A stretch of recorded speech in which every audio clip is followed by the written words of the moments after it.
నమస్కారం. ప్రేక్షకులందరికీ శుభోదయం. ఈనాటి శుభయోగం శీర్షికన మన భారతీయ సనాతన సంస్కృతి సంప్రదాయాలలో, ఆచార వ్యవహారాల్లో, దేవాలయ దర్శనాలలో ప్రదక్షిణలకు ఉన్నటువంటి ప్రాధాన్యత ఏంటో, ప్రదక్షిణలు చేయటం ద్వారా ఎలాంటి సత్ఫలితాలను సిద్ధింపజేసుకోవచ్చో పరిశీలిద్దాం. ప్రదక్షిణ అనేటటువంటి పదంలో ప్రా అనేటటువంటి అక్షరం సర్వ భయాలను పోగొడుతుంది. దా అనేటటువంటి అక్షరం అన్ని పాపాలను తొలగింపజేస్తుంది. క్షీ అనేటటువంటి అక్షరము అన్ని రకాలైన ఆపదలు పోగొడుతుంది. అణ అనేటటువంటి అక్షరం అన్ని సమస్యలను తీరుస్తుంది. ప్రదక్షిణ అనే పదాన్ని స్మరించుకుంటేనే చాలు, సమస్త శుభాలు కలుగుతాయి. ఈ ప్రదక్షిణలు అనేటటువంటివి ప్రధానంగా 3 రకాలుగా ఉంటాయి. మొట్టమొదటిది ఆత్మ ప్రదక్షిణ, రెండవది గోపుర ప్రదక్షిణ, మూడవది గిరి ప్రదక్షిణ. మొట్టమొదటిది ఆత్మ ప్రదక్షిణ. ఆత్మ ప్రదక్షిణ అంటే ఏంటంటే, మనం ఏ పూజ చేస్తున్నా సరే ఆ పూజలో చివరగా మన చుట్టూ మనం 3 సార్లు తిరుగుతాం. దాన్ని ఆత్మ ప్రదక్షిణ అంటారు. ఆత్మ ప్రదక్షిణ ఎందుకు చేయాలో శాస్త్రాల్లో చెప్పారు. ఆత్మ ప్రదక్షిణ చేసేటప్పుడు ఒక ప్రత్యేకమైన శ్లోకం చదువుకోవాలి. ఆ శ్లోకం ఏంటంటే, యాని కాని చ పాపాని జన్మాంతర కృతాని చ తాని తాని ప్రణశ్యంతి ప్రదక్షిణం పదే పదే పాపోహం పాపకర్మాహం పాపాత్మ పాప సంభవ త్రాహిమాం కృపయాదేవ శరణాగత వత్సల అన్యథా శరణం నాస్తి త్వమేవ శరణం మమ తస్మాత్ కారుణ్యభావేన రక్ష రక్ష జనార్దన. ఆత్మ ప్రదక్షిణం చేసుకునేటప్పుడు ప్రతి ఒక్కరూ కూడా ఇంట్లో ఈ శ్లోకాన్ని తప్పకుండా చదువుకోవాలి. పూజ చివరిలో ఆత్మ ప్రదక్షిణ చేసుకుంటూ ఈ శ్లోకం చదువుకుంటాం. ఈ శ్లోకంలో ఉన్న అర్థాన్ని మనం పరిశీలిస్తే, యాని కాని చ పాపాని జన్మాంతర కృతాని చ, ఈ జన్మల్లో కానీ జన్మల్లో కానీ నేను ఎలాంటి పాపాలు చేస్తున్నా సరే తాని తాని ప్రణశ్యంతి ప్రదక్షిణం పదే పదే, ఆ పాపాలన్నీ పోగొట్టుకోవటానికి నేను ఇలా ఆత్మ ప్రదక్షిణ చేస్తున్నాను. పాపోహం పాపకర్మాహం పాపాత్మ పాప సంభవ, నేను అనేక రకాలైనటువంటి పాపాలు చేశాను. త్రాహిమాం కృపయాదేవ శరణాగత వత్సల, వాటన్నిటి నుంచి నన్ను బయటికి తీసుకువచ్చి నన్ను కాపాడు. అన్యథా శరణం నాస్తి త్వమేవ శరణం మమ, వేరే ఎవరిని నేను శరణు కోరట్లేదు, నిన్ను శరణు కోరుతున్నాను. తస్మాత్ కారుణ్య భావేన రక్ష రక్ష జనార్దన, నీ కారుణ్యాన్ని నా మీద ప్రసరింపజేసి నన్ను రక్షించు అని ప్రార్థించడమే ఆత్మ ప్రదక్షిణ చేసేటప్పుడు చెప్పేటటువంటి ఈ శ్లోకంలో ఉన్న అంతరార్థం. ఆ తర్వాత రెండవ ప్రదక్షిణ దేవాలయంలో చేస్తాం. దేవాలయంలో ధ్వజస్తంభం దగ్గర నుంచి ప్రారంభించి దేవాలయంలో మూల విరాట్కు ప్రదక్షిణలు చేస్తాం. ఆ తర్వాత మూడవది గిరి ప్రదక్షిణ. గిరి ప్రదక్షిణ అనే కొండ చుట్టూ అంటారు. అరుణాచలం ఇలాంటి క్షేత్రాల్లో గిరి ప్రదక్షిణం చేస్తాం. గిరి ప్రదక్షిణ చేయటం ద్వారా మోక్ష ప్రాప్తిని సిద్ధింపజేసుకోవచ్చు. కాబట్టి ప్రదక్షిణలకు మన సంస్కృతి సంప్రదాయాల్లో విశేషమైన ప్రాధాన్యత ఉంది. కాబట్టి ప్రదక్షిణలు చేయటం ద్వారా జన్మల పాపాలన్నీ పటాపంచలు చేసుకొని సమస్త శుభాలను సిద్ధింపజేసుకోవచ్చు. రేపటి శుభయోగం శీర్షికన గురువారం సందర్భంగా దక్షిణామూర్తి అవతార రహస్యాలేంటో, ఏ అవతారంలో ఉన్న దక్షిణామూర్తిని ఆరాధన చేస్తే ఎలాంటి సత్ఫలితాలు కలుగుతాయో పరిశీలిద్దాం. నమస్కారం.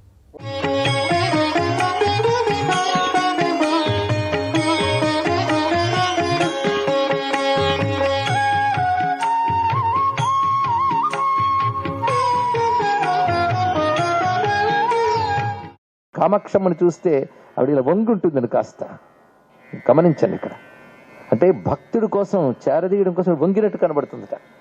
అది కుచాభ్యాం ఆనంబ్రం అనే మాటను అక్కడ చూపించారు శంకర భగవత్పాల వారు. కామాక్షి, కాంచీపుర కామాక్షి దేవిని అలా దర్శిస్తున్నారు. కనుక అమ్మ స్వరూపం ఏమైంది? శివశక్త్యైక్య రూపిణి లలితాంబిక అనే మాటను ఇందులో చూపిస్తున్నారు. కానీ అమ్మ రూపంలోనే అయ్య ఉన్నాడు, వారిద్దరూ వేరుగా లేరు. ఇది తెలిసి ఎవడైతే ఉపాసన చేస్తున్నాడో వాడు పరిపూర్ణ సమయాచార పరాయణుడు. అయం అంటే ఏకీకృత్య, ఏకీభావం అర్థం. ఏకీభావమును పొంది ఉన్నది శివునితో. దీని సమరసం, ఇద్దరు ఎక్కువ తక్కువలుగా కలిసిపోయి ఒకటిగా ఉన్నారు కనుక సామరస్య పరాయణ, సమయాచార తత్పర. వీటి భావములు అంత ఉత్కృష్టములండి. అది తెలిసి ఆరాధించే ఉపాసన పేరు సమయాచారం. అంటే అమ్మ ఆరాధన చేస్తున్నంతసేపు అయ్యని మరిచిపోరాదు. ఇది కాకుండా శక్తిని పొందాలని చెప్పి ఇతర క్షుద్రమైన పద్ధతుల్లో వెళ్ళే వారికి, వారి విధానాలకి సమయాచారం పొసగదు. అందుకు సమయాచారం ఉత్కృష్టాచారం. ఈ సమయాచార ప్రవర్తకులు వశిష్ఠుడు, సనక సనందనాదులు సుఖయోగీంద్రుడు, వీళ్ళు సమయాచార ప్రవర్తకులు అంటారు. వీళ్ళు ఆదిశంకరులకు పూర్వమే ఉన్నారు. తర్వాత కలి ప్రభావం చేత శ్రీ విద్య కూడా కలుషితమై క్షుద్రమైన ఆచారాల్లోకి వెళ్ళి భయంకరమైన అశ్లీల పద్ధతులు వచ్చేసాయి. మళ్ళీ శంకర భగవత్పాల వారు సంస్కరించి దీన్ని ఆ శుభాగమ పంచకం అని చెప్పిన పద్ధతుల్లో సమయాచారాలకు తీసుకువచ్చారు. అందుకే ఆదిశంకరుడు సమయాచార సంప్రదాయ ప్రవర్తనకు ఉత్తమ గురువు అయ్యారు. అందుకే శ్రీ విద్యా సంప్రదాయంలో గురుమండల ఆరాధన చేసేటప్పుడు సర్వతంత్ర స్వతంత్రాయ సదాత్మాద్వైత వేదినే శ్రీమతే శంకరార్యాయ వేదాంత గురవే నమః శ్రీ శంకర భగవత్పాద శ్రీపాదుకాం పూజయామి నమః అంటూ శంకరుల తర్వాత తన గురువు వరకు చెప్పుకుంటారండి. ఇది సమయాచార సంప్రదాయం. దీన్ని దక్షిణాచారం అని కూడా అంటారు ఇక్కడ. అటువంటి సమయాచార తత్పర అయిన తల్లిని శివశక్తుల ఏకత్వం, అమ్మని అయ్యని మరువకుండా కొలుచుకోవడం అనే అద్భుతమైన భావన. అమ్మని చూడగానే అయ్యి గుర్తు రావాలి అని అమ్మ రూపంలోనే అయ్యి గుర్తొస్తున్నాడు. ఆ నెలవంక 3 కళ్ళతో ఆ తల్లి గోచరించిన అద్భుతమైన శ్లోకాన్ని చూపించారు. శివాకారే మంచే పరమశివ పర్యంక నిలయాం దగ్గర చెప్పినది ఇప్పుడు చెప్పే శ్లోకం ఒకటే. జగత్సూతే ధాత హరిరవతి రుద్రక్షపయతే తిరస్కుర్వన్నే తత్స్వమపి వపురీశస్థిరయతి సదా పూర్వ సర్వం తదిదమనుగృహ్ణాతి చ శివః తవాజ్ఞామాలంబ్య క్షణ చలితయోః భ్రూలతికయోః. 5 పనులు జరుగుతున్నాయన్నాం, గుర్తున్నాయా? సృష్టి, స్థితి, సంహార, తిరోధాన, అనుగ్రహ. 5 పనులు చేస్తున్నప్పుడు 5 రూపాలుతున్నాడు. ఎవరు? ఒకడే, ఒకే ఈశ్వరుడు 5 రూపాలు. బ్రహ్మ, విష్ణు, రుద్ర, మహేశ్వర, సదాశివ. 5 రూపాలతో ఉన్నవాడు తవాజ్ఞామాలంబ్య నీ యొక్క భ్రూలతికయో కనుబొమల యొక్క కదలికలతో కూడిన ఆజ్ఞ చేత 5 పనులు చేస్తున్నాడు. డామినేషన్. ఆవిడ ఎలా చెప్తే అలా వింటాడు ఆయన. అంటే అర్థం ఆయన నిర్వికారుడు, స్థాణువు. ఈ శక్తి సృష్టి స్థితులన్నీ తనదైన అఖండ మాయాశక్తి కదా ఆవిడ జరిగిస్తుంటూ చూపిస్తుంది. ఆయన సన్నిధి మాత్రం చేతన. ఆయన లేకపోతే ఏమి చేయలేదు ఆవిడ. ఆయన సన్నిధి మాత్రం చేతనే చేయించుతూ ఆయన చేతే చేయిస్తుంది. చేయించే శక్తిగా ఆయనలో ఉంటూ ఉన్నారు.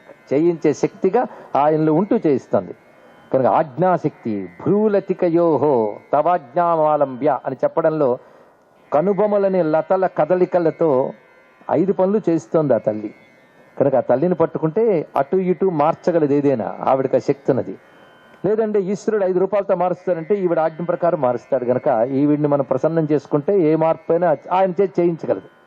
ఇప్పుడు మహాపతివ్రత. ఆయన ఏం చేసినా ఒప్పుకుంటాను బయటికి చెప్తుందండి. లోపల అనుకుంటుంది నేనేం చెప్తే చేస్తాడని. అటువంటి మహాపతివ్రత. అంటే తానేం చెప్తే అది చేసినట్లుగా ఆయన మనస్సు చొరుగుంది ఆవిడ ప్రేమ చేత, అంతే, మరొకటి కాదు. అందుకని ఆవిడంటే భయమండి అని చేయడు ఆయన. ఆ ప్రేమ రూపమైన ప్రేరణ శక్తి, స్పందన శక్తి. ఆజ్ఞ అనగా స్పందన శక్తి, ప్రేరణ శక్తి. అది ఇక్కడ అర్థం. ఈ చెప్పినప్పుడు కూడా మళ్ళీ ఇద్దరిని గుర్తు చేస్తున్నాడు చూడండి. ప్రతి శ్లోకంలో 2 గుర్తు రావడం దీని యొక్క అందం, విశేషం. 5 పనులు అంటే 2 గుర్తున్నాయి కదా. సృష్టి, స్థితి, సంహార, తిరోధాన, అనుగ్రహ. తిరోధానం, అనుగ్రహం దగ్గర 2 రకాల అర్థాలు ఉంటాయి. ఇక్కడ జాగ్రత్తగా మరొక్కసారి సృష్టి, స్థితి, సంహారం అందరికీ తెలుసు. కానీ సంహారమైనది మనకు కనబడట్లేదు, గమనించండి. కనుక కనిపించే జగత్తంతా సృష్టి, స్థితి కనబడుతున్నాయి. సంహార సమయంలో క్రమంగా కనబడకుండా పోయాయి. ఆ కనబడకుండా పోవడం మరుగున పడ్డం. మరి మరుగున పడ్డాయి కదా అంటే మరి లేవు అనుకోవడం లేదు. ఉదాహరణకు పంట పండించారు, నేల దున్ని విత్తనాలు వేశారు, సృష్టి, పంట పెరిగింది చక్కగా, కాపాడారు, మంచి వేసుకున్నారు, కంచి కట్టారు, ఏ పశువు తినేయకుండా పురుగు తినేయకుండా కాపాడారు, స్థితి. బాగా ఏపుగా పెరుగు కోసేశారు, ఏమైంది? సంహారం. అందుకే ఆయనే పెద్ద రైతు అయ్యా ఈ పనులు చేస్తున్నాడు. జీవుల పంటలు పండించెను మా శివుడు పెద్ద రైతు, భవక్షత్రమున కర్మ బీజముల బరగ చేసే రైతు. చేశాడైనా. పైగా చేతికందగా పంటనంతడును చెలియ జతను రైతు, ప్రీతి తోడ తెగ కోసి పొలమును విడుచు పెద్ద రైతు శివుడు అని. క్షత్రాణం పతయ నమః నమస్కారం చేస్తున్న ప్రతి వృత్తిలో పరమేశ్వరు లక్షణం కనబడుతుంది, గమనించింది ఇక్కడ అచ్చం. అయితే మొత్తానికి ఆ పంట అంతా పోయింది, ఆ సీజన్ అయిపోయింది, దొరకట్లేదు. మళ్ళీ వర్షాలు వచ్చాయి, మళ్ళీ పంట ప్రారంభమైంది. ఆ వెళ్ళిపోయిన ఎక్కడున్నాయి? ఆ బీజ రూపంలో కనుమరుగుగా ఉన్నాయి. మళ్ళీ సృష్టి ప్రారంభంగానే వచ్చాయి. అలాగే సృష్టి, స్థితి, సంహారం అయిపోయాక కనబడకుండా మరుగున చేస్తాడు. అది మహేశ్వర కృత్యం, లయ, తిరోధానం అంటారు దాన్ని. కనుమరుగు చేయుట తిరోధానం. మళ్ళీ సృష్టి మొదలైంది కల్పం ప్రారంభంగానే. అప్పుడు ఏం చేశారంటే ఇదివరకు సృష్టిలో ఏ కర్మ బీజములు మిగిలిపోయి ఉన్నాయో అవి అనుభవించడానికి తర్వాత సృష్టి ప్రారంభమైంది. అంటే ఇదివరకు సృష్టిలో మిగిల్చిన వాటిని అనుసరించి ఈ సృష్టి గ్రహించాడు కనుక అనుగ్రహం అని పేరు ఇక్కడ. కనుక సృష్టి, స్థితి, సంహార, తిరోధాన అనుగ్రహాలు ఇవి సృష్టిలో కనబడుతున్నాయి కదా. ఇప్పుడు ప్రతిరోజు కనబడుతుంది మీకు. ఉదయం సూర్యుడు ఉదయించాడు, పగలు రాత్రి అయింది, రాత్రి అన్నీ కనుమరుగయ్యాయి, మళ్ళీ పొద్దున సృష్టిలో వ్యక్తమయ్యాయి. అలాగే ఉదాహరణ మనం చెప్పుకున్నాం, పొద్దుట్లేవగానే అందరం యాక్టివ్గా ఆహా అని సృష్టి ప్రారంభిస్తాం, బోల్డ్ పనులు చేస్తాం, రాత్రిలో పడుకుంటాం. అరే ఇంత ప్రపంచం, ఇంత ఇంద్రియ వ్యవహారాలు కనుమరుగైపోయాయి సుషుప్తిలో, నిద్రలో. కనుమరుగయ్యాయి అంటే నాశనం అయ్యాయా, మళ్ళీ పొద్దుట్లేచి తయారయ్యాయి. అంటే నిన్నటిదాన్ని అనుసరించి గ్రహించారుగా. కనుక పంచకృత్యాలు ఎప్పుడో ప్రపంచ ప్రళయంలో కాదు, నిత్యం కనబడుతున్నాయా లేదో చెప్పండి. ఇక్కడ 5 కృత్యాలు దేని వల్ల జరుగుతున్నాయంటే నీ లోపల ఉన్న చైతన్యం యొక్క శక్తి, ఆత్మశక్తి వల్ల జరుగుతున్నాయి. నీవు 5 కృత్యాలే చూస్తున్నావు, కృత్యాలు చేయించే శక్తిని చూడట్లేదు. చూస్తే నీ లోపల ఉన్న అఖండ ఆత్మశక్తి 5 పనులు చేస్తుంది. నువ్వు తెలుసుకోవాల్సింది ఇప్పుడు ఆత్మని, కృత్యములు చేయించే తల్లిని తెలుసుకోవాలి. కనుక ఎలా తెలుసుకుంటే కృత్యాల్లోనే తల్లిని చూడు. కృత్యాలు ఆ తల్లి చేస్తుందని తెలుసుకుని క్రమ కృత్యాలు విడిచిపెట్టి తల్లి పాదాలు పెట్టుకో ఇక్కడ అన్నాడు. ఇక్కడ సర్వం శ్రీ లలితా మహాత్రిపుర సుందరి చరణారవిందార్పణమస్తు. స్వస్తి.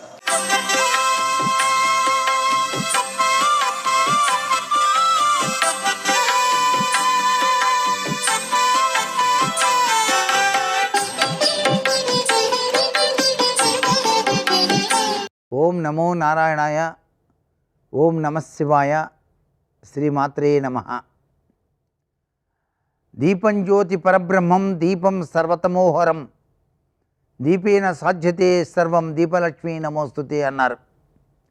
దీపారాధన విషయంలో బుధవారం నాడు తప్పనిసరిగా ప్రతివారు కూడాను విఘ్నేశ్వరునికి కనుక కొబ్బరి నూనెతో దీపారాధన చేయటం వలన సత్వరమే అభివృద్ధిని సాధించడానికి ఆస్కారం ఉంటుంది.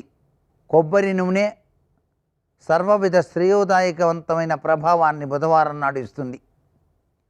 ఇంట్లో ఏదైనా కష్టాలు బాగా సంభవిస్తున్నప్పుడు ఏ వ్యక్తులైనా చెప్పా పెట్టకుండా ఇంటి నుంచి వెళ్ళిపోయినప్పుడు మరలా ఆ వ్యక్తుల మనస్సు మారి ఇంటికి తిరిగి వచ్చేట్టు చేయగల శక్తి విఘ్నేశ్వరుని ఎదుట కొబ్బరి నూనెతో దీపారాధన చేయటం వలన, ఆయనకి బెల్లం ముక్క నైవేద్యంగా పెట్టడం వలన సంప్రాప్తిస్తుంది అని చెప్పేసి శాస్త్రంలో చెప్పిన నిగూఢ రహస్యం. అందుచేత గణపతి స్తోత్రాన్ని పఠిస్తూ 5 ఒత్తులతో గణపతికి కొబ్బరి నూనెతో దీపారాధన ఆచరించి గరికెతో పూజ చేసి బెల్లం ముక్కను నైవేద్యంగా సమర్పించి ఆ బెల్లం ముక్కను కాకికి కనుక వేసినట్లయితే కాలపురుషుడైన కాకి సమాచారాన్ని అందజేస్తుందని మనకు శాస్త్రంలో చెప్పిన నిగూఢ రహస్యాలు. ఏది ఏమైనప్పటికీ ఆ స్థితిపతి తలుచుకుంటే అన్ని పనులు నెరవేరుతాయి. దీనికి తార్కాణమే కొబ్బరి నూనెతో దీపారాధన.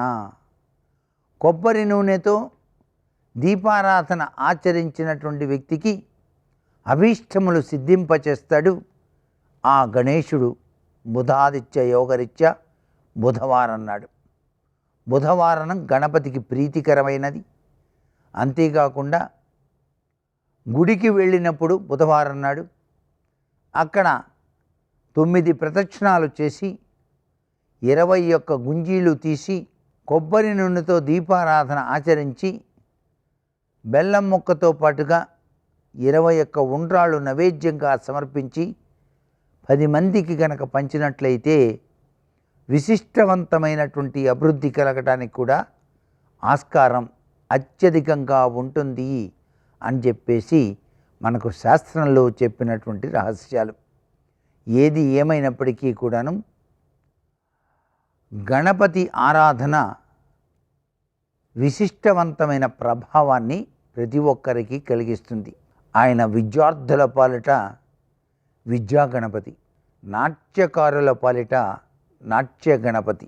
అందుచేత ఆ గణేశుని మనఃపూర్వకంగా బీజ మంత్రాలతో కానీ కకార మంత్రంతో కానీ ప్రతినిత్యం కనుక పూజించినట్లయితే సత్ఫలితాన్ని గణేశుడు మనకు ప్రసాదిస్తాడు. సర్వే జనా సుఖినో భవంతు.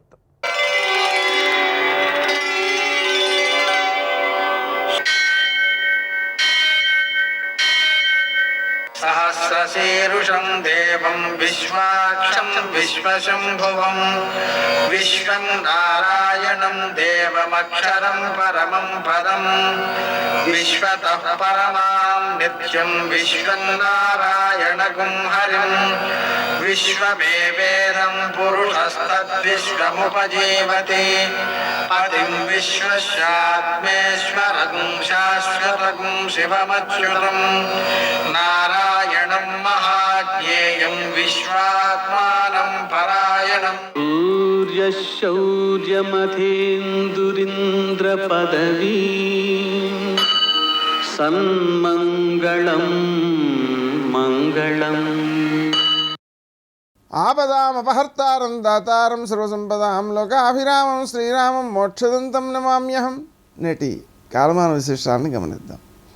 స్వస్తి శ్రీ చాంద్రమాన క్రోధినామ సంవత్సరం ఉత్తరాయణం శశిరఋతువు ఫాల్గుణ మాసం కృష్ణపక్షం బుధవారం. సూర్యోదయం 6:24 సూర్యాస్తమయం 6:23 తిథి పంచమి రాత్రి 12:35 వరకు. నక్షత్రం విశాఖ రాత్రి 8:48 వరకు.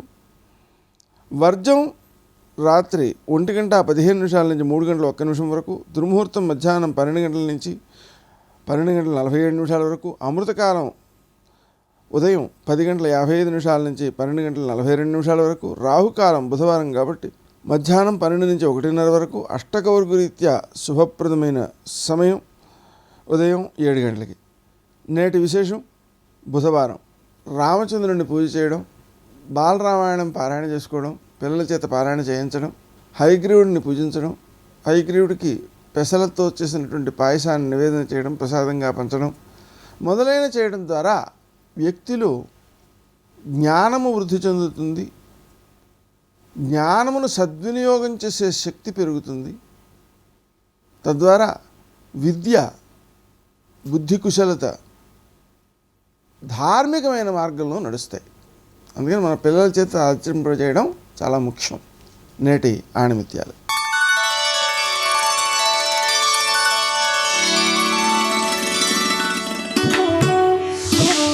ఇష్టపడే ప్రతిదీ కష్టపడితేనే దొరుకుతుంది. కష్టపెట్టే ప్రతిదీ ఇష్టపడడంతోనే మొదలవుతుంది.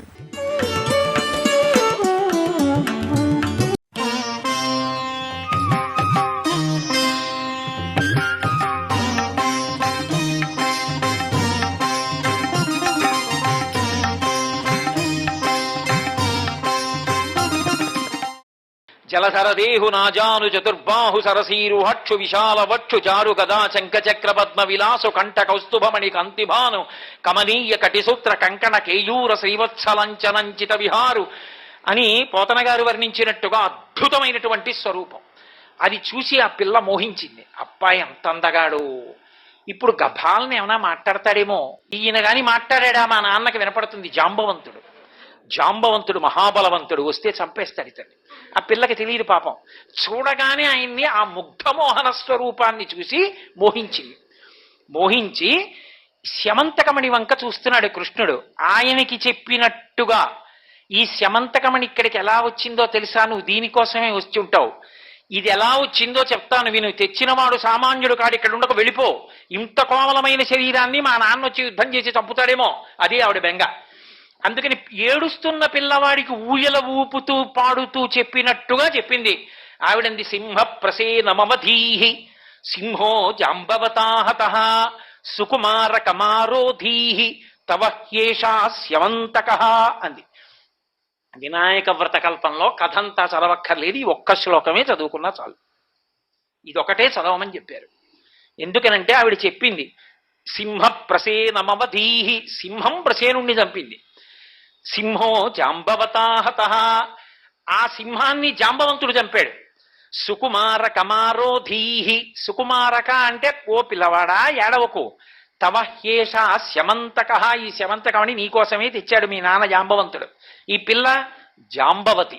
ఉయ్యాలలో జాంబవంతుడి కొడుకున్నాడు, ఊపింది యవ్వనంలో ఉన్న జాంబవతి. జాంబవంతుడి కూతురు ఊపుతూ ఈ శ్లోకం చెప్పింది. సుకుమార కమారో దీహి, ఓ తమ్ముడా పిల్లవాడా ఏడవకురా, తవ ఏషా శమంతక, శమంతకమని నీకేరా అంది. పైకి పిల్లవాడిని ఊపుతూ తమ్ముడికి చెప్తున్నట్టుంది. ఇది ఎవరికి చెప్పింది? కృష్ణుడికి చెప్తోంది. శమంతకమని ఇలా వచ్చిందని అర్థమైంది, లోపల జాంబవంతుడు ఉన్నాడని. 21 రోజులు యుద్ధం జరిగింది ఇద్దరికి. అప్పుడు అర్థమైంది ఆయనకి. మెల్లిగా జాంబవంతుడి బలం తగ్గుతోంది, కృష్ణుడి బలం పెరుగుతోంది. మల్ల యుద్ధంలో ఆయన స్పర్శ వల్ల జ్ఞాపకానికి వచ్చింది.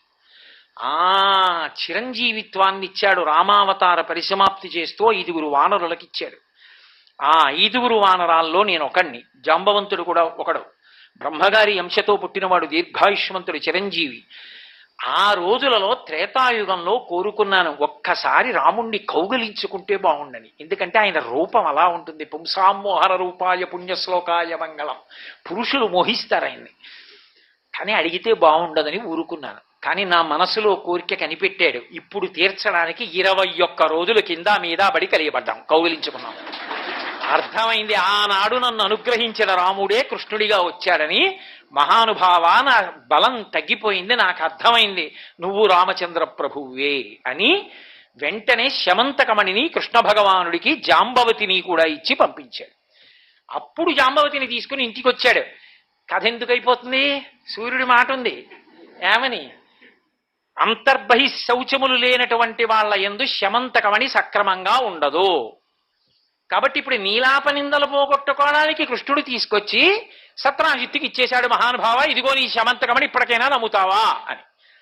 చాలా సంతోషం అయ్యా అని అది పుచ్చుకుని, నాకు ఒక్కతే కూతురు సత్యభామ, ఈమెని ఇస్తున్నాను, ఈమెతో పాటు మణిని ఇచ్చేస్తున్నాను. కొడుకులు ఎలాగో లేరు, అల్లుడే కొడుకు, ఇచ్చేస్తున్నానని శమంతకమణిని ఇచ్చాడు.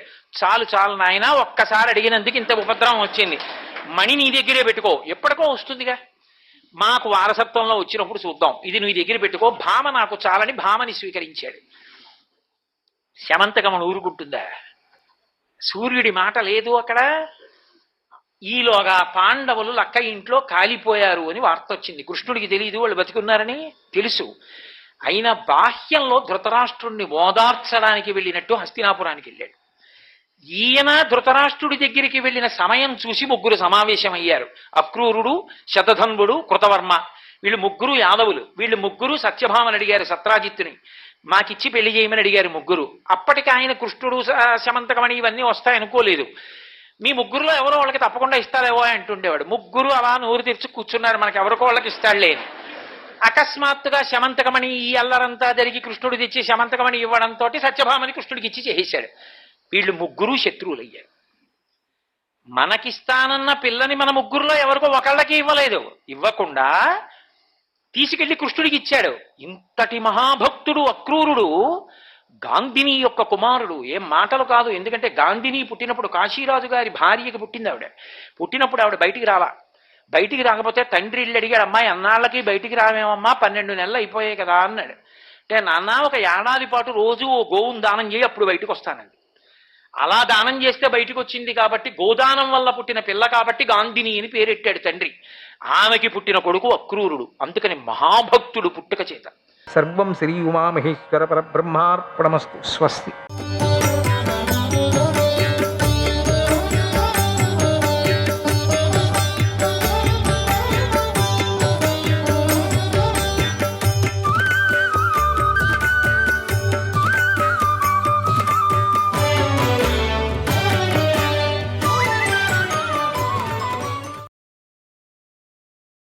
ధర్మరాజు భీష్ముడిని ఇలా అడిగాడు, ఓ తాత, నువ్వు నియమాలను పాటించే పండితులను ఎప్పుడు పూజిస్తుంటావు?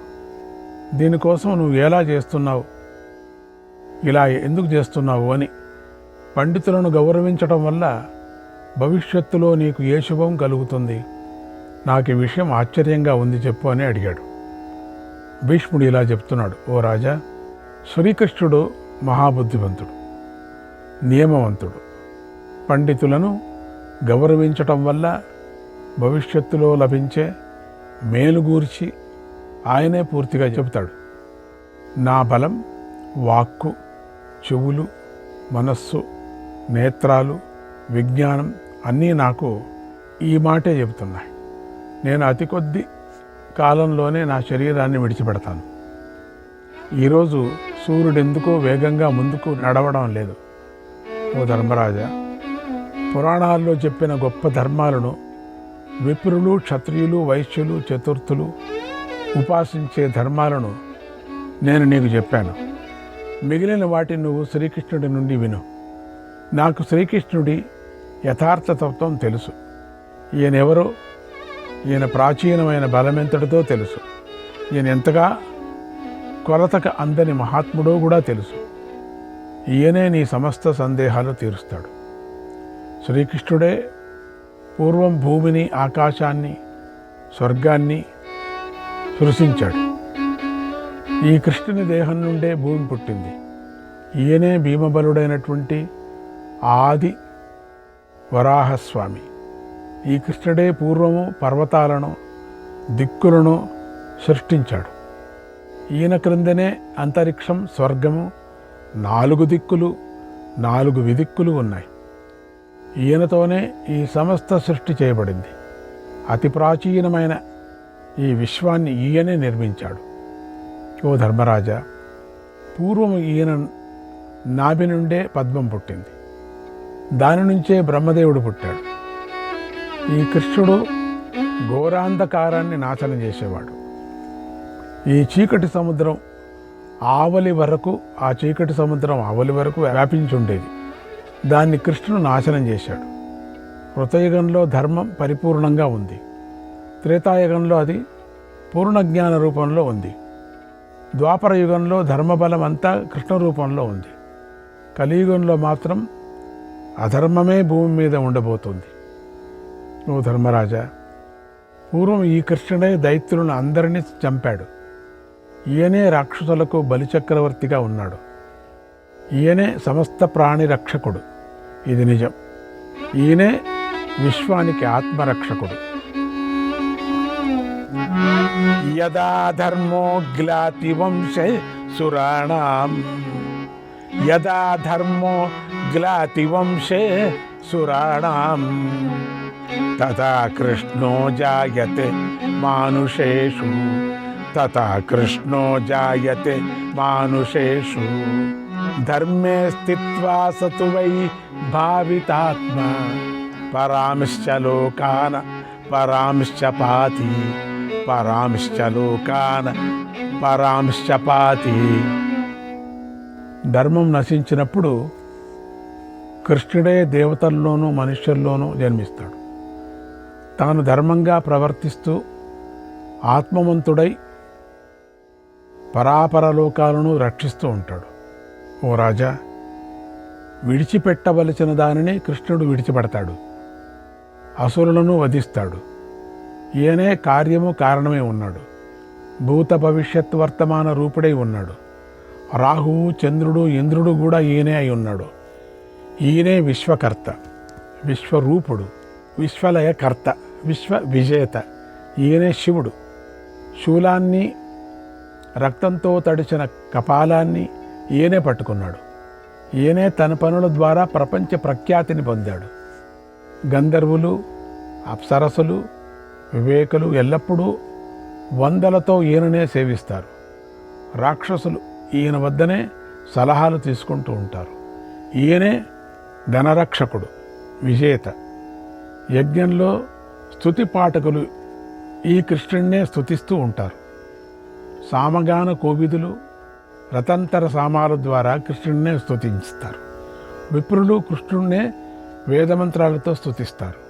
అధ్వర్యువులు కృష్ణుడినే హవిస్సులను అర్పిస్తూ ఉంటారు.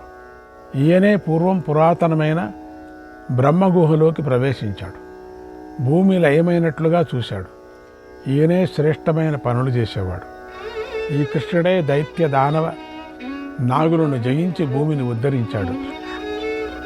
గోకులాన్ని రక్షించాలని గోవర్ధన పర్వతాన్ని ఎత్తినప్పుడు ఈ కృష్ణుడినే ఇంద్రాది దేవతలు స్తుతించారు.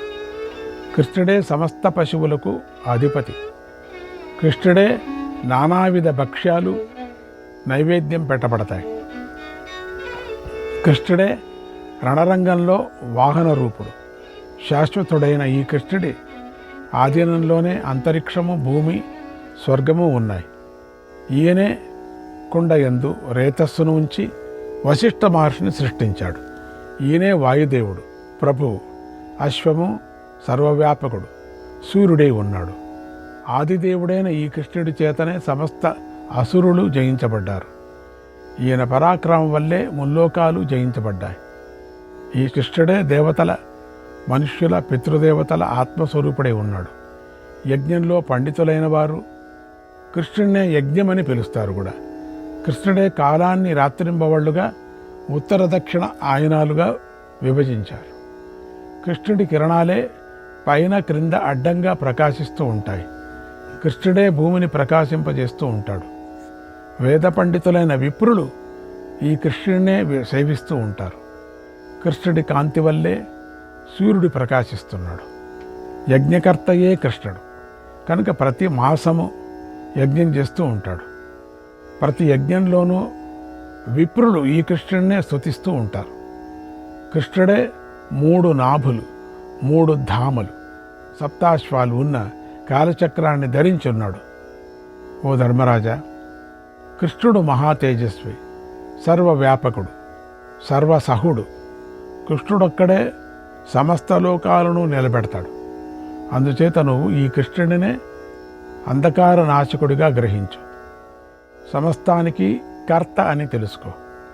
ఈ మహాత్ముడు ఒకసారి అగ్నిరూపుడై కాండవనాన్ని కాల్చి పూర్ణంగా తృప్తిని పొందాడు. సర్వవ్యాపకుడైన ఈ కృష్ణుడు పూర్వం ఒకసారి రాక్షసులను, నాగులను జయించి సర్వాన్ని అగ్నికి ఆహుతి చేశాడు. కృష్ణుడే అర్జునుడికి తెల్లని గుర్రాలను ఇచ్చాడు. అశ్వాలనే కాదు, ఈయనే సర్వాన్ని సృష్టించాడు. ఈ కృష్ణుడే సంసార రథాన్ని బంధించి ఉంచాడు. సత్వరజస్తమస్సులే ఆ రథానికి చక్రాలు. దీని గమనం పైకి, క్రిందకు, మధ్యకు ఏర్పడుతుంది. కాలం, అదృష్టం, ఇచ్ఛ, సంకల్పాలు దీనికి 4 గుర్రాలుగా కట్టబడి ఉంటాయి. తెల్లని, నల్లని, ఎర్రని కర్మలే ఈ రథానికి నాభులుగా ఉన్నాయి. ఇది సంసార రథం. ఇది కృష్ణుడి ఆధీనంలో ఉంది. పంచభూతాలకు కృష్ణుడే ఆశ్రయించదగిన వాడే ఉన్నాడు. కృష్ణుడే ఆకాశాన్ని సృష్టించాడు. భూమిని, స్వర్గాన్ని, అంతరిక్షాన్ని, అరణ్యాలను, పర్వతాలను సృష్టించాడు. ఈ ఋషికేశుడే అమిత దీపాగ్ని స్వరూపుడు. ఈయనే వజ్రాన్ని పట్టుకొని ఎదిరించిన ఇంద్రుణ్ణి వధించాలని అనేక నదులను లంఘించాడు. ఈ కృష్ణుడే మహేంద్రుడై విప్రులు చేసే యజ్ఞాల్లో వేల కొద్ది ప్రాచీన రుక్కుల చేత స్తుతించబడ్డాడు. ఈ కృష్ణుడొక్కడే తేజశాలి అయిన దూర్వాస మహర్షిని తన గృహంలో ఉంచుకోగలడు. కృష్ణుడు పురాణ ఋషి, విశ్వకర్త. తన స్వరూపంతోనే సమస్త పదార్థాలను నిర్మించాడు. దేవతలకు కూడా దేవుడైనప్పటికీ వేదాలను అధ్యయనం చేశాడు. ప్రాచీన ఆచార విధులను పాటిస్తున్నాడు. శ్రీకృష్ణుడే లౌకిక, వైదిక కర్మల రూపంతో ఉన్నాడు. వాటి ఫలితాలు తానే అయి ఉన్నాడు. అన్ని లోకాల్లోని తెల్లని వెలుగు, ముల్లోకాలు, లోకపాలురు, 3 అగ్నులు, 3 వ్యాహుతులు, సమస్త దేవతలై ఉన్నాడు. శ్రీకృష్ణుడే సంవత్సరము, ఋతువు, పక్షం, రాత్రి, పగలు, కలలు, కాష్టలు, మాత్రలు, ముహూర్తాలు, లవాలు లక్షణాలై ఉన్నాడు. శ్రీకృష్ణుడి ముఖం నుండే సూర్యచంద్రులు, గ్రహాలు, నక్షత్రాలు, తారలు, అమావాస్యలు, పౌర్ణములు, నక్షత్ర యోగాలు, ఋతువులు అన్నీ ఉద్భవించాయి. అలాగే రుద్రులు, ఆదిత్యులు, వసువులు, అశ్వినులు, సాధ్యులు, విశ్వదేవులు, మరుద్గణాలు, ప్రజాపతి, దేవమాత అయిన అదితి, సప్తఋషులందరూ శ్రీకృష్ణుడి నుండే ప్రభవించారు. కృష్ణుడే వాయువుగా ఉండి ప్రపంచానికి స్పందననిస్తున్నాడు. అగ్ని అయి విశ్వాన్ని దహిస్తాడు. కృష్ణుడే విశ్వరూపుడు. నీరుగా ఉండి సమస్తాన్ని ముంచేస్తాడు. బ్రహ్మై అంతటినీ సృష్టిస్తాడు. కృష్ణుడు స్వయంగా వేద్యుడే అయినా వేదాల ద్వారా తత్వాన్ని తాను తెలుసుకుంటాడు. వివిధ రూపుడై ఉండి కర్మలను చేస్తాడు. ధర్మం, వేదం, బలం అనే వీటిలో ఉంటాడు. చరాచరం కేశవం త్వం ప్రతీహి, చరాచరం కేశవం త్వం ప్రతీహి. ఈ చరాచర జగత్తంతా కృష్ణ స్వరూపమై ఉంది. విశ్వరూపుడైన కృష్ణుడే వెలుగై సూర్యుడిగా తూర్పున ఉదయిస్తాడు. విశ్వాన్ని ప్రకాశింపజేస్తాడు. సర్వప్రాణి కారణుడైన ఈతడే నీతిని సృష్టించాడు. మిగిలిన విశ్వాన్ని సృష్టించాడు. ఋతువులు, ఉత్పాతాలు, అద్భుత పదార్థాలు, మేఘాలు, మెరుపులు, ఐరావతం, సమస్త చరాచర జగత్తు కృష్ణుడి నుండే ఉద్భవించింది. విశ్వావాసం నిర్గుణం వాసుదేవం సంకర్షణం జీవభూతం వదంతి, సంకర్షణం జీవభూతం వదంతి. తతః ప్రద్యుమ్నమనిరుద్ధం చతుర్థం, తతః ప్రద్యుమ్నమనిరుద్ధం చతుర్థం. ఆజ్ఞాపయత్యాత్మ యోనిర్మహాత్మ, ఆజ్ఞాపయత్యాత్మ యోనిర్మహాత్మ. విష్ణువే సమస్త విశ్వానికి ఆత్మ. కృష్ణుడే విశ్వానికి నివాస స్థానం. ఈ వాసుదేవుడే గుణరహితుడు. ఈ కృష్ణుడే సంకర్షణ, ప్రద్యుమ్న, అనిరుద్ధ జీవరూపాలు ధరించాడు. అకారణుడై అంతటినీ ఆజ్ఞాపిస్తాడు. దేవ, అసుర, మనుష్య, పితృ, పశుపక్షాది రూపమైన పంచవిధ జగత్తును నిర్మించాలని కృష్ణుడే పంచభూతాలను ప్రేరేపించాడు. భూమి, వాయువు, ఆకాశం, నక్షత్రాలు, నీరులను కృష్ణుడే సృష్టించాడు. కృష్ణుడే జరాయుజాది రూపంగా 4 విధాలైన స్థావర జంగమాత్మకమైన ఈ లోకాన్ని సృష్టించాడు. చతుర్విధ ప్రాణి సమూహం కర్మ అనే 5 బీజాలున్న భూమిని నిర్మించాడు. ఆకాశరూపుడే భూమి మీద గొప్ప వర్షం కురిపించాడు. ఆయన చేతనే ఈ విశ్వం సృష్టించబడింది. కృష్ణుడే తనకు తాను కారణము. కృష్ణుడే అన్నిటినీ జీవింపజేస్తున్నాడు. దేవతలు, అసురులు, మానవులు, లోకాలు, ఋషులు, పితరులు, ప్రజలు అందరూ కృష్ణుడిలాగానే జీవిస్తారు. కృష్ణుడే అన్ని లోకాలను విధి విధానంతో సృష్టించే భూతపతి. రాజా, శుభాశుభాలు, చరాచరాలు అన్నీ విశ్వక్సేనుని నుంచే వచ్చాయి. కృష్ణుడే ఇప్పుడున్నది, రేపు రాబోయేది అయి ఉన్నాడు. ప్రాణుల అంతఃకాలంలో కృష్ణుడే మృత్యురూపుడు అవుతాడు. కృష్ణుడే శాశ్వతుడైన ధర్మరక్షుడికై ఉన్నాడు. ఈ ప్రపంచంలో వాసుదేవుడి నుండి పుట్టని ప్రాణి ఏదీ లేదు. అంతా వాసుదేవుడి నుండే పుట్టింది. ఈ లోకంలో ఏది ప్రశస్తమో, పవిత్రమో, శుభమో, అశుభమో అదంతా కృష్ణుడే అయి ఉన్నాడు. కృష్ణుడు అచింత్యుడు. ఆయనకు భిన్నమైన దాన్ని భావించడం విపరీత బుద్ధి కలిగి ఉండటం అవుతుంది కూడా. ఏతాదృశః కేశవో తచ్చ భూయః, ఏతాదృశః కేశవో తచ్చ భూయః. నారాయణః పరమశ్చ వ్యయచ్చ, నారాయణః పరమశ్చ వ్యయచ్చ. మధ్యాంత్యంతస్య జగతస్తస్తుషస్య, మధ్యాంతంతస్య జగతస్తస్తుషస్య. బుభూషతాం ప్రభవస్య వ్యయచ్చ. శ్రీకృష్ణుడు ఇంతటివాడు. ఆయనయే నారాయణుడు, పరముడు, నాశం లేనివాడు, జగత్తుకు ఆది మధ్యాంతాలై ఉన్నవాడు, పుట్టబోయే వారి జన్మకు కారణమై ఉన్నాడు. అవికారి అయిన పరమాత్మయే కృష్ణుడు. ఆయన కృష్ణుని మహిమను బోధించాడు భీష్మ పితామహుడు. శ్రీకృష్ణాయ పరమాత్మనే నమః. 159వ అధ్యాయం. ధర్మరాజు శ్రీకృష్ణుని ఇలా అడుగుతున్నాడు. ఓ మధుసూదన, తపస్సుల పూజ వల్ల లభించే మేలు గురించి చెప్పు. నీకు ఈ విషయం చక్కగా తెలుసు. ఈ మాటలనే నా తాత అయిన భీష్ముడు కూడా చెప్పాడు అని ప్రార్థించాడు. కృష్ణుడు ఇలా చెప్తున్నాడు. ఓ ధర్మరాజా, తపస్సుల గుణాలను ఉన్నది ఉన్నట్లుగా చెబుతాను విను. పూర్వం ఒకప్పుడు ద్వారవతి నగరంలో చక్కగా కూర్చొని ఉన్న నా వద్దకు ప్రద్యుమ్నుడు వచ్చాడు. అతడిపై ఎందుకో తపస్సులు విప్రులు కోపించారు. అందుకు అతడు బాధపడుతూ వచ్చి నన్ను ఇలా అడిగాడు, ఓ మధుసూదన, విప్రులను పూజిస్తే ఎలాంటి ఫలం లభిస్తుంది? ఇహపరాలలో తపస్సులు శ్రేష్ఠులుగా చెప్పబడుతున్నారు. ఓ తండ్రి, నాకు ఈ విషయంలో గొప్ప సందేహంగా ఉంది కనుక నా సందేహాన్ని తొలగించండి అని అడిగాడు. అప్పుడు నేను ఇలా అన్నాను, ఓ ప్రద్యుమ్న, తపస్సులను గౌరవించడం వల్ల గొప్ప మేలు చేకూరుతుంది. వారు రాజైన చంద్రుడు వంటి వారు. ఇహపరాలలో సుఖదుఖాలను ఇవ్వటానికి సమర్థులై ఉన్నారు. ఓ రుక్మిణీపుత్ర, ఇహపరాలలో తపస్సుల వంటి శాంత స్వభావం కలవాడు మరొకడు లేడు, లభించడు. ఇందులో సందేహం లేదు. తపస్సులను పూజించడం వల్ల ఆయస్సు, కీర్తి, యశస్సు, బలం పెరుగుతాయి. అన్ని లోకాలు, లోకాధీశ్వరులు అందరూ కూడా పూజిస్తూ ఉంటారు.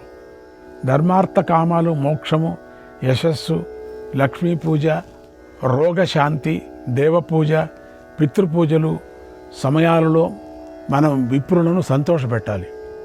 కుమార, నేను ప్రభువును కదా అని గౌరవించకుండా ఉండకూడదు, గౌరవించాలి. అలాగే తపస్సుల విషయంలో కోపించకూడదు. ఈ లోకంలోనూ పరలోకంలోనూ కూడా వారే గొప్ప ప్రాణులు. వారు అన్నిటినీ ప్రత్యక్షంగా దర్శిస్తారు. వారు కోపిస్తే లోకాన్ని భస్మం చేస్తారు.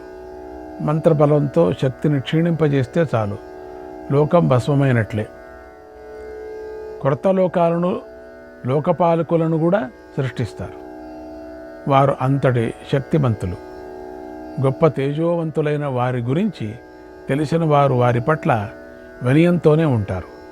నాయన, నా ఇంట్లో ఒకప్పుడు హరిత పింగళ రంగులు గలవాడు, నారబట్ట ధరించినవాడు, మారేడు దండాన్ని ధరించినవాడు, పొడుగు గడ్డాలవాడు, బాగా చిక్కిపోయిన శరీరం గలవాడైన ఒక తపస్వి ఉండేవాడు.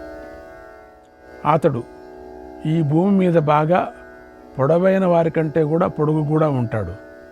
అతడు స్వేచ్ఛగా మనుష్యలోకంలో దివ్యలోకాలను తిరుగుతూ ఉండేవాడు. అతడు వెళ్ళిన ప్రతి చోట ఇలా ప్రకటిస్తూ ఉండేవాడు, నేను దూర్వాసుడిని.